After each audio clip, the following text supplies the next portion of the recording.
Assalamualaikum warahmatullahi wabarakatuh. Perkenalkan, nama saya Najwa Hafizah. Saya di sini akan menjelaskan mengenai adaptasi sistem endokrin pada ibu hamil. Sistem endokrin adalah jaringan kelenjar yang mengekskresikan hormon langsung ke dalam aliran darah untuk mengatur fungsi tubuh. Hamil menyebabkan perubahan hormonal yang kompleks dan dinamis. Sistem endokrin beradaptasi untuk mendukung perubahan janin, mempersiapkan persalinan dan laktasi. Perubahan melibatkan hormon dari plasenta, ibu dan janin. Hormon-hormon utama pada kehamilan pertama ada HCG, ada HPL, estrogen, progesteron, relaksin, CRH, dan perubahan hormon tiroid. Peran plasenta sebagai organ endokrin berfungsi sebagai yang pertama, kelenjar endokrin sementara, yang kedua, sumber produksi hormon kehamilan utama yaitu HCG, mempertahankan korpus luteum, yang kedua HPL, memodifikasi metabolisme ibu, yang ketiga ada estrogen dan progesteron yang terjadi setelah minggu ke-7. Selanjutnya ada interfase antara sistem endokrin ibu dan janin. Hormon-hormon pada ibu hamil yang pertama ada HCG atau Human Chorionic Gonadotropin. Sumbernya berasal dari sel-sel trofoblast plasenta, berfungsi mempertahankan korpus luteum hingga minggu ke-7 sampai 10. Yang kedua, merangsang produksi progesteron dan estrogen awal kehamilan. Yang ketiga, berperan dalam mual pagi atau morning sickness. Kadarnya meningkat pesat sejak inflasi puncak minggu 8 sampai 10 lalu menurun. Yang kedua ada progesteron, sumbernya korpus luteum pada trimester pertama lalu plasenta. Fungsinya mempertahankan endometrium atau DSI2. Yang kedua mengendurkan otot polos, mengurangi kontraksilitas uterus. Yang ketiga, menurunkan respon imun ibu terhadap janin. Yang keempat, mempersiapkan kelenjar susu. Efek sampingnya konstipasi, relux, dan vasodilatasi. Yang ketiga ada estrogen, terutama estriol, sumbernya dari plasenta, dari prekursor janin dan ibu. Fungsinya stimulasi pertumbuhan uterus dan payudara, meningkatkan aliran darah uterus, mempersiapkan reseptor oksitosin. Yang terakhir merangsang reproduksi prolaktin. Efeknya hiperpigmentasi.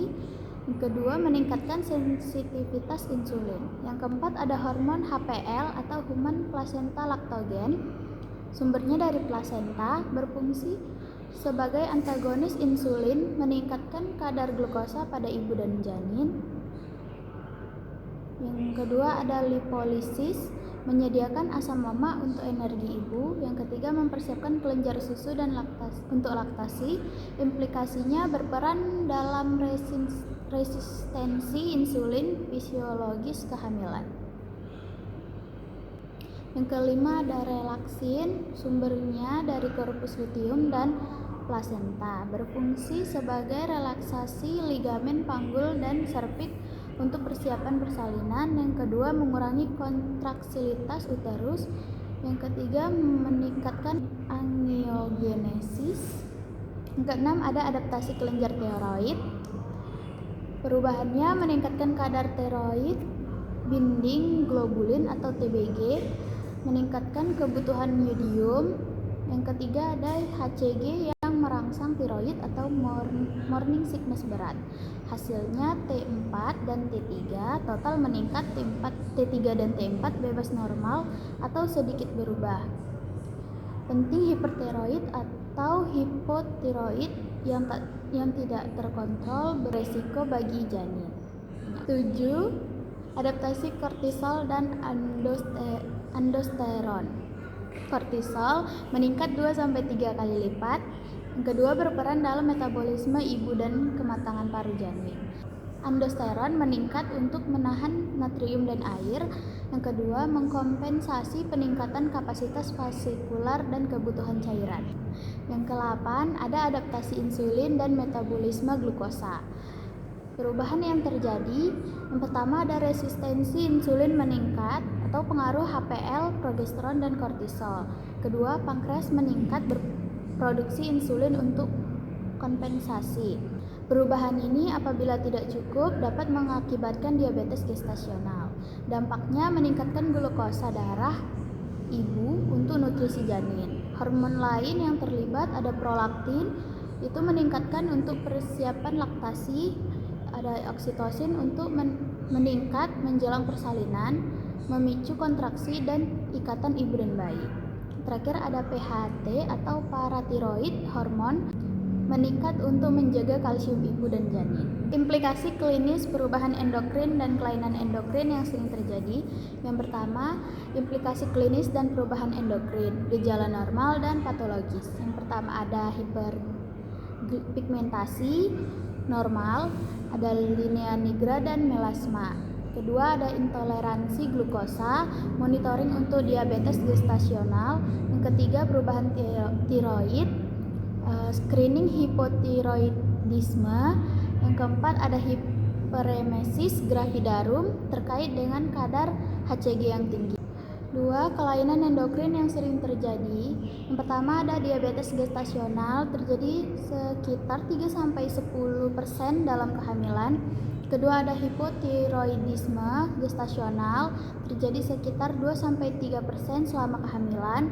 Yang ketiga ada hipertiroidisme 0,1-0,4%, sering gravis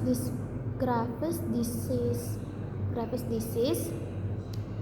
Yang keempat ada hiperemesis gravidarum terkait dengan HCG yang tinggi. Yang kelima ada diabetes insipidus gestasional, itu jarang terjadi pada kelainan endokrin.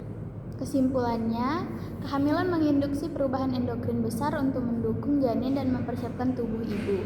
Plasenta jadi organ endokrin utama setelah trimester pertama. Adaptasi ini menyebabkan kondisi patologis jika berlebihan atau tidak terkompensasi.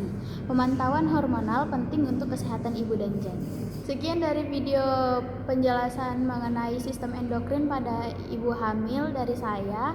Lebih kurang saya mohon maaf. Wassalamualaikum warahmatullahi wabarakatuh.